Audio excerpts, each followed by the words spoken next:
3 days ago, Kyrie Irving decided to opt in to his contract with the Nets for the upcoming season. All set to run it back with his good old buddy Kevin Durant, who's under contract for the next 4 years. But you know what they say about the best laid plans. The Athletic's Shams Charania dropping this bomb just before 3 o'clock today. Kevin Durant has requested a trade out of Brooklyn. Woo! God, the NBA is so much fun. Trenni Kusnierek here alongside Chris Forsberg and Brian Scalabrine. Guys, I mean, I suppose this is shocking just because when Kyrie opted in, you just thought like, okay, this is a team that's all, built to win right now if they can play together. But obviously Kevin Durant, miserable like everyone is who has to play with Kyrie Irving, and now he wants out. Scal, do you think, what was your reaction to this, and where do you think he ends up? Where is Kevin Durant going to go? I thought it was a little bit earlier than expected. I thought this would happen sometime because we all know when you're around Kyrie Irving, eventually you see the light and you're like, what am I doing? Why am I wasting the prime years of my career or a chance for me to win a championship or establish my legacy? I'm watching Steph Curry. Why did I leave him? And so I feel like eventually he said, I'm not going to be able to win with this particular group. Then what am I doing here? Someone had a great tweet where it was Kyrie in that hallway in Charlotte at the All-Star game holding up 2 and being like, 2 years, we'll play for 2 years before you get burned out on me and want to go somewhere else. So, I don't think anyone's surprised. It does add a little juice to free agency here. And I mean, we spent, a whole program last week going over, will there be any big moves this offseason? I was like, no, it's going to be a quiet offseason. And now I was completely wrong. So don't take anything I say for granted. But I can't wait to see where he ends up. We were just sitting here trying to figure it out. He says he wants to go to Phoenix, right? Or, well, that's what sources are saying. Right. Or it gets hard. Or Miami. And I don't see the trade there either. So if I'm the Nets, unless you really want to do Kevin Durant a favor, it's hard to figure out where his next stop is. Well, there's also talk, too, that Kyrie Irving could be out. It could be just sort of a full blow-up in Brooklyn. Yeah. Not on a trade. No one wants him. So don't, when you say out, it means they go into the tank and they want to buy him out, not trade. No one's trading for Kyrie Irving. No one? Everyone says, could the Lakers put something together? No, but the Nets don't want Russell Westbrook. Well, I know, but that's what I'm saying. So, I don't. If they had been a competitor, maybe you could see it if it's just there was no pathway. But yeah, now it's more likely a buyout scenario. In which case, oh man, what a disaster for the Nets. Obviously, guys, everyone thinks back to that time. Was it on the Hamptons, Nantucket, Hamptons? Yes, and maybe Kevin Durant comes to Boston. Chris Mannix, though, tweeting this out not too long ago. If the Nets are indeed looking for an all-star caliber player and draft picks, Boston has to be considered in play. Jaylen Brown and perhaps an unprecedented collection of picks swaps.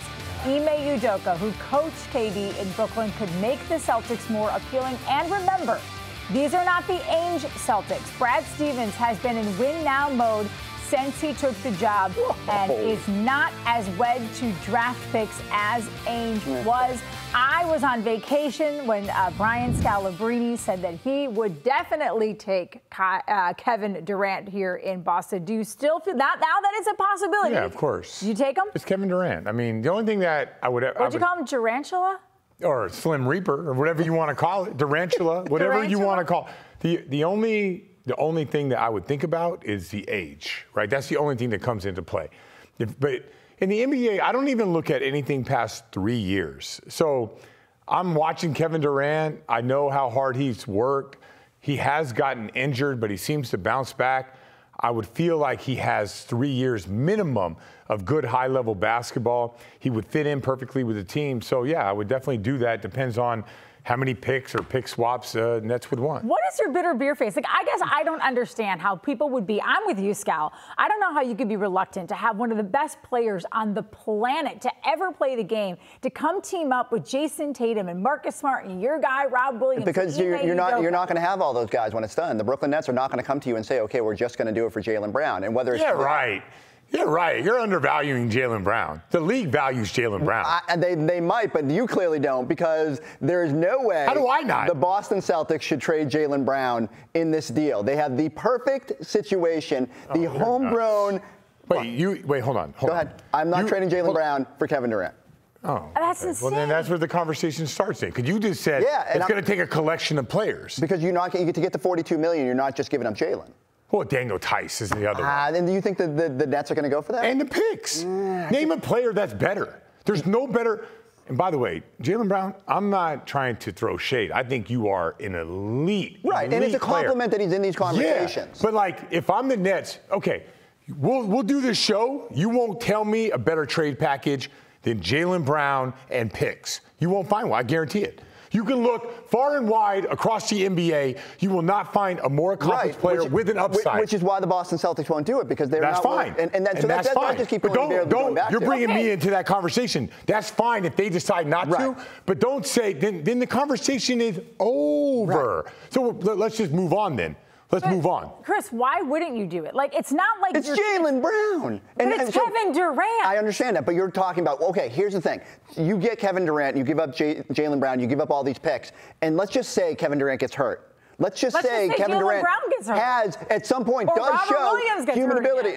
Please, don't put that in my heart. I just think you take your window and you narrow it, and you add a whole lot more potential for volatility. Whereas I think you are set up right now in a very good situation to build off the success you had this year. You still have your two homegrown players. Crazy.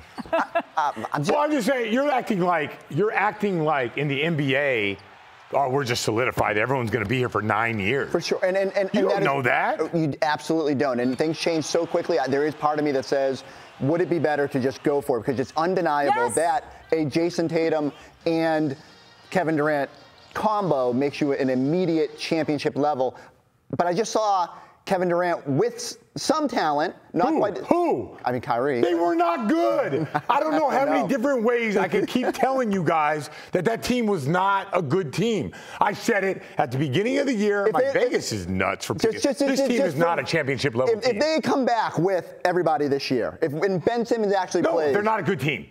They're not never good would have worked. No, not in this NBA. In this NBA, they're not good enough. Not good enough. And they never were. They weren't. As I'm watching last year, and I know that everyone thinks the Nets are so good, they got this, and that. That was with Harden and Kyrie. And I'm watching, and I just kept saying, no. I watched this, no. Like Patty Mills is doing too much. No, they're not good enough. So, now I understand. I understand why Kevin Durant wants to leave. That team is never going to win. That team is not good enough to win in the NBA. You're looking at Boston, you're looking at Milwaukee, you're watching the playoffs, you're watching Miami, and then you look at your roster and hell no, we're not winning.